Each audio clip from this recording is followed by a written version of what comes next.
Yes, gusto nilang tanggalin ng Facebook kasi malapit ng eleksyon. Gusto nilang tanggalin ng Facebook parang si Inday, di ba? Gusto nilang tanggalin si Inday kasi hindi nila kayang talunin sa 2028. Gusto nilang tanggalin ng Facebook kasi hindi nila kayang patahimikin, pahinain ang boses ng taong bayan. The reason why they want to take down Facebook Meta here. Bobo pala kayo.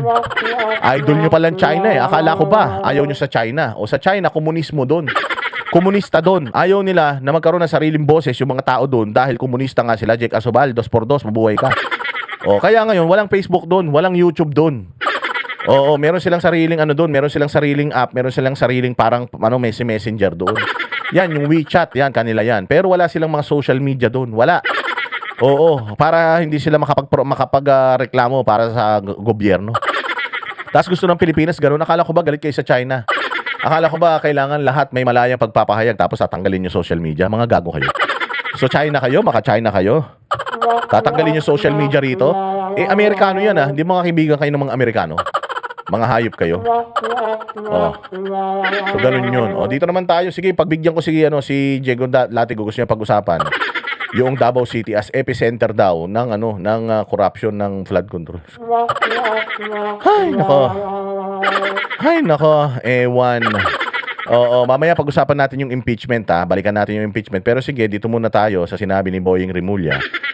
Na epicenter daw. Kasi ganito yan. Ganito yan. Kanina mga bossing, kaya nakapagsalita si Boying Rimulya kasi bigayan na ng budget. Bigayan na ng budget ng nanliligaw ang NBI, ang PNP, DILG, yung ombudsman, nanliligaw na sila sa mga congressman. Idinidepensa na nila yung kanilang budget. O syempre, nagtrabaho sila para kay Bongbong. Binanatan nila ng binanatan si Inday Sara, binalahura yung mga Duterte. So, naniningil sila. Naniningil na sila sa pamamagitan ng budget.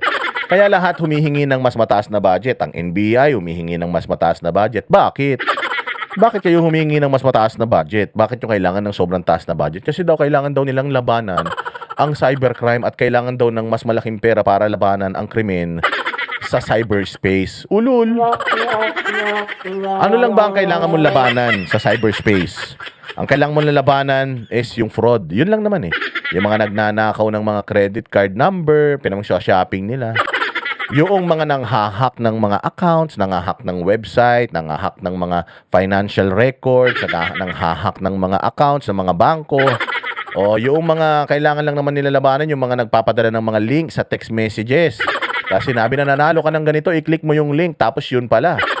Yun pala, putsang ina, makukuha na nila yung access sa mga mobile app mo sa cellphone mo, gano'n. Yun lang naman.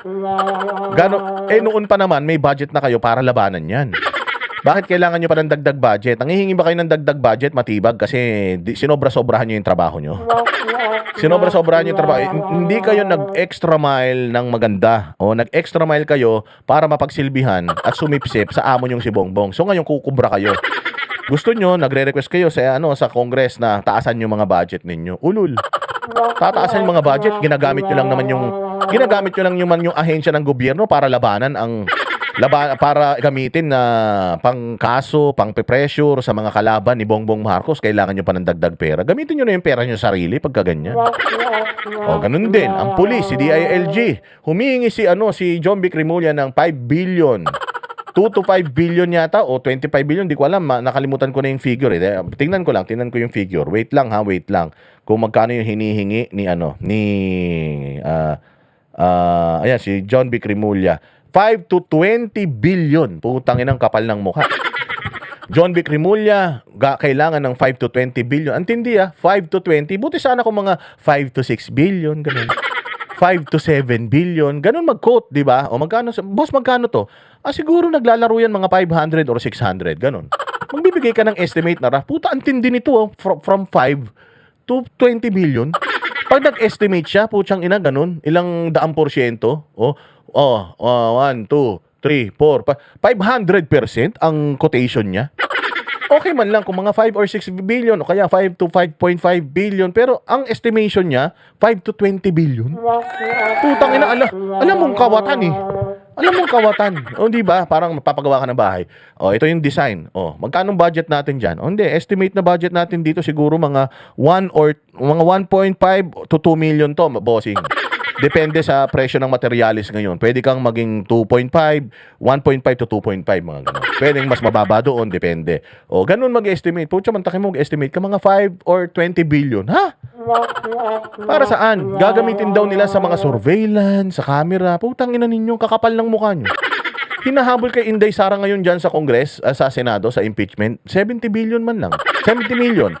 70 million, putang ina, grabing scrutiny ang ginagawa. O, ay nga ang tanong, eto bang COA, paano niya ino-audit etong mga agencies na ito na bilyon-bilyon yung hinihingi mga budget? Magkano man lang ang budget ng Office of the Vice President? Ang budget ng Office of the Vice President, wala man 1 billion. Wala 1 billion, 700 million lang. Putang ina, tapos si John Vic Rimulya, buong Pilipinas din ang operasyon ng ng Office of the Vice President. Buong Pilipinas, dami ring mga satellite offices na namimigay pa ng tulong. Namimigay ng tulong sa lahat ng mga nangangailangan na kaya nilang i-accommodate. Tapos ito si John Vic Rimulya, 5 to 20 million ang hinihingi niya para lang doon sa camera daw na ulol. Tingnan nyo. Oh, tapos ito si Boying ganun din. Ganun din si Boying. Humihingi din si Boying ng dagdag na budget sa ombudsman. Para saan? Wala ka naman na ipapakulong, Boying. Puta, ang mga pinakulong mo naman, puros mga hindi sangkot sa flood control. Tapos hihingi ka ng dagdag na budget para trabahuhin pa si Cayetano, trabahuhin si Chis Escudero, trabahuhin ang lahat ng mga posibleng makakalaban ng administrasyon na ito sa susunod na eleksyon. Yung mga susuporta sa mga Duterte, kakanain mo. Kaya ka humihingi ng dagdag na pondo. So, doon niya rin sinabi, sa paghingi niya ng dagdag na pondo, itong balita na ito, na ang epicenter daw ng corruption sa flood control ay sa Davao. Ang inasabi ko, minsan mapapaisip ka talaga kung ito bang mga tao na ito, mga nasa gobyerno ito, mga nasa matinong pag-iisip pa. Iniinsulto nila masyado ang ating katalinuhan. Na akala nila, sa mga sinasabi nila na ganyan, akala nila maniniwala tayo. Mga tarantado talaga. Paano ka maniniwala na ang epicenter ng flood control corruption sa Pilipinas ay Davao City? Paano nangyari yun? Isang beses man lang nagbaha sa Davao ng matindi. Sa loob ng nung nagsimula itong taon na to hanggang ngayon. Dito sa Metro Manila, sa Bulacan, putang ina niyan. Sa Bulacan lang mga bossing, hindi nawawala ang baha diyan. Pampanga, Bulacan, Laguna, Cavite, buo Metro Manila. Pati yung mga karatig lugar ng Metro Manila, umulan lang ng kapangitan, bumabaha na diyan. Tapos sasabihin mo na ang epicenter ng corruption nasa Davao. Ang hirap paniwalain ng tao na kurakot ang mga Duterte. Bakit? Walang utang ang city government ng Davao. Zero debt. Alam mo yung ibig sabihin ng zero debt? Walang utang. Ibig sabihin, self-sustaining ang Davao City. Nabubuhay ang Davao City gamit ang pera na napuproduce ng kanilang probinsya. Hindi nila kailangan ng tulong ng national. Kaya nga, hindi nila hawak sa leeg yung LGU ng Davao. Kasi hindi nila kayang i-pressure sa budget eh. Kaya nga nagtataka ako dito kay Isko, nagtataka ako kay Vico, nagtataka ako kay Joy Belmonte, sa mga mayor dito. Kasi yung mga city nila, Makati, yung mga city na yan, ang lalakas kumita niyan. Napakalalakas kumita niyan. Bakit kailangan pa nilang sumipsip kay Bongbong Marcos? Ang laki-laki na ng kita ng kanilang mga syudad. Kaya ng syudad nila kung hindi sila mga magnanakaw, kaya ng syudad nila na gamitin yung budget ng syudad nila para sa mga programa at mga serbisyo. Ang Davao City, ang daming serbisyo, ang daming programa, disiplinado ang mga tao, ang linis-linis. Sasabihin ninyo, epicenter ng corruption, wala kang utang yung city hall nila. Epicenter ng corruption, ang gaganda ng mga flood control projects dyan. Mas maganda pa nga, mga bossing, yung coastal road nila dyan kaysa yung coastal road natin dito sa Metro Manila. Diba? Sa sobrang galing ng Davao City, ninanakaw na nga ni Bongbong Marcos yung mga proyekto ng Davao. Ninakaw yung tulay, ninakaw yung pabahay, ninakaw yung bus. Lahat ninakaw. Tapos sasabihin ninyo, sentro ng corruption ang Davao City. Nakita nyo ba kung magkano yung mga pera na hinahanap kay Inday Sara ngayon? Siya daw si Mary Grace Piatos, 77,000 yung nakuha ni Mary Grace Piatos. Ako si Inday, ako si Mary Grace Piatos, but 77,000 lang. Ganun ako ka-cheap. Meron bang nagnanakaw na pupunta sa bahay tapos may Rolex dyan at merong Casio? Ang kukunin niya yung Casio? Siyempre kukunin niya yung Rolex. Magnanakaw ka na lang. Siyempre yung bilyon-bilyon na katulad ni Bongbong, ni Romualdez at saka ni Sandro. Ganun. O kita mo, ang mga Duterte, ang daming kalaban. Bakit? Kasi ang mga Duterte hindi nagbabayad ng mga kaibigan, hindi katulad ng mga Marcos. Tingnan mo, kaibigan niya lahat. Kaibigan niya yung komunista, kaibigan niya yung mga dilawan, kaibigan niya yung mga magnanakaw sa Pilipinas, mga durobo. O, sinishare niya kasi yung blessing dyan. May blessing kasi siyang nakukulimbat. Di umano. Kaya sinishare, sabi ko nga sa inyo, hindi ba na master ni BBM, yung pagnanakaw sa Pilipinas. Bakit? Kasi nung panahon ng tatay niya, magnanakaw ang nanay at tatay niya, pero hindi sinare, sinarili nila. O, marami naggano sa kanila, people power, dami nagalit sa kanila, pinatalisik pa sila sa Pilipinas. O, kita mo, yung nagpatalisik sa kanila sa Pilipinas, yung mga Aquinos, nagnakaw din, mga magnanakaw din yan. Kita mo, umunlad ba Pilipinas? Hindi naman. O, kasi nga magnanakaw. Ganun eh. Yung magnanakaw, galit sa kapwa magnanakaw. Kung ikaw malakas ka magnakaw, hindi ka nag-share, hindi ka na nagtitira, inuubos mo lahat, kailangan mawala ka. Pag nawala ka, hay, salamat, kami naman yung magnanakaw. Ganun ang sistema dito sa Pilipinas eh. Diba? Oh. Ngayon, mga bossing, itong mga Duterte na ito, sa pagpapalit-palit nila sa posisyon diyan sa Davao City, nakita nyo kung gaano kagandang Davao. Diba, bina-vlog naman namin yan. Kaya pag nagpupunta kami ng Davao, pinapakita namin yan sa inyo. O yan, katulad yan, sinasabi nito si Lenny Robredo. O tingnan mo si Lenny Robredo.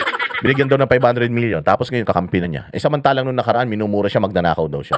O isa pa yan si Lenny Robredo, ang tagal-tagal na ng kanyang asawa na mayor ng tawag dito ng Naga. Putang ina. Namatay na si Robredo, pumalit na yung asawa, ang naipatayo isang drive-thru ng KFC. Tapos sasabihin nyo, epicenter, ang Davao City. Ang Davao City ang fastest growing economy sa buong Pilipinas. The safest in Southeast Asia. At isa sa mga pinakamabilis ang growth ng GDP sa lahat ng mga syudad sa buong Pilipinas. Imagine. Paano magiging corrupt yung mga tao dyan? Gago lang ang maniniwala dyan sa mga propaganda nyo na ganyan. Ang ganda ng Davao, Diyos ko. Maniwala kayo kung di pa kayo nakapunta ng Davao, pumunta kayo. Pag pumunta kayo ng Davao, ayaw nyo nang bumalik sa Maynila. Kasi, yung tao doon, di ba yung gobyerno nila malinis, maayos. Dahil sa ayos ng gobyerno nila, namumuhay ng matiwasay yung mga tao, masaya sila sa leadership, sumusunod sila, ganun doon. Kahit walang pulis, di ba kinuwento ko nga sa inyo si Sir Jack na tinry niyang manigarilyo nang wala kasing pulis, tikitan ka doon na nigarilyong ganyan. Grabe ka disiplinado ng mga taga Davao. Paano korap ang isang lugar na disiplinado? Hindi magiging disiplinado ang isang lugar na korap.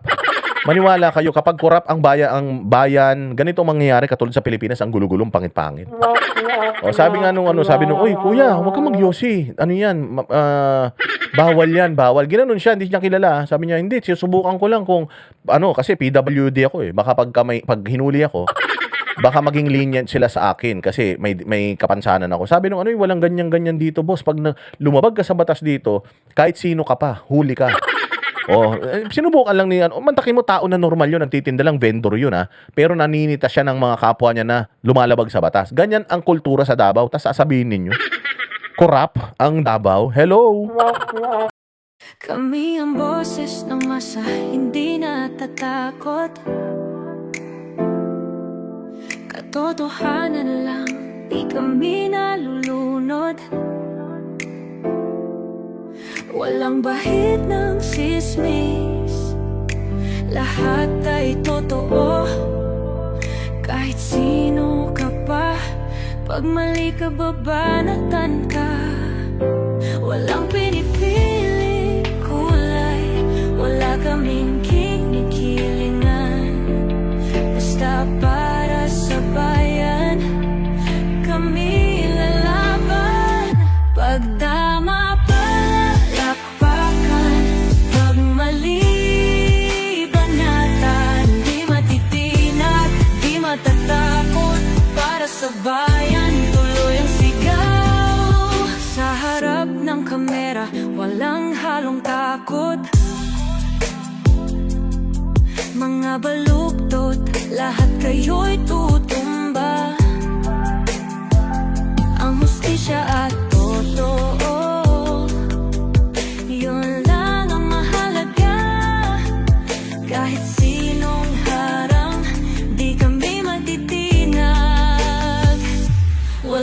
pinipiling kulay. Wala kaming kinikilingan, basta para sa bayan kami lalaban. Pag tama palakpakan, pag mali banatan. Di matitinag, di matatakot, para sa bayan tuloy ang sigaw. Kung nasa tama ka, ikaw ay aming kasama. Pero pag mali ka, handa ka na bang mabasag? Banateros kami, walang inuunan, dahil bayan muna bago ang sarili.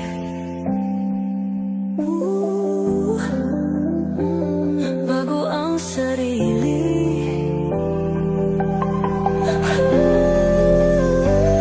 Pag tama palakpakan, pag mali banatan. Banateros ang sigaw, katotohanan ang laban.